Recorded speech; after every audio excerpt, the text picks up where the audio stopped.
Division వైజ్గా జరిగేటివి ఈసారి ఆలోచించాం. ఎందుకంటే ఖాళీ బస్తీలలో ఎట్లాగో జరుగుతూ ఉంటాయి, ముగ్గులు ప్రతి ఆడపడుచు ఇంటి ముందు ముగ్గులు వేసుకునే అనేది మన సాంప్రదాయం. కాకపోతే ఏంటంటే ఈ యొక్క సాంప్రదాయం కేవలం ఒక ప్రాంతానికే పరిమితం కాకూడదు. ఇది మన సంస్కృతి, ఇది మన ట్రెడిషన్ని కంటిన్యూ చేయడానికి రాబోయేటువంటి తరాలకు మన ట్రెడిషన్ తెలియాలి అని మీ మీడియా ద్వారానే ఇది ప్రచారం చేయగలుగుతాం. మేము మామూలుగా అయితేనేమో బస్తీలలో చేస్తే ఏదో రొటీన్గా అయినాయి కదా అని అది కవరేజ్ వస్తే రావచ్చు, లేకపోతే రాకపోవచ్చు.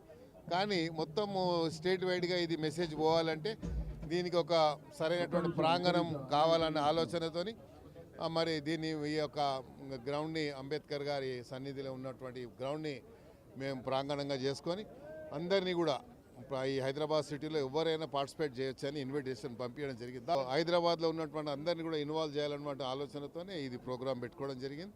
అందుకని అందరూ వచ్చారు. అందరికి కూడా వచ్చిన ప్రతి పార్టిసిపెంట్స్ కూడా కన్సలేషన్ ప్రైజ్ కానీ, మరి అదేవిధంగా భోజనాలు కానీ, అదేవిధంగా ఫస్ట్ ప్రైజ్ 51,000, సెకండ్ ప్రైజు మరి 21,000, థర్డ్ ప్రైజ్ వచ్చి 11,000 ఇలాగా చేయడం జరిగింది.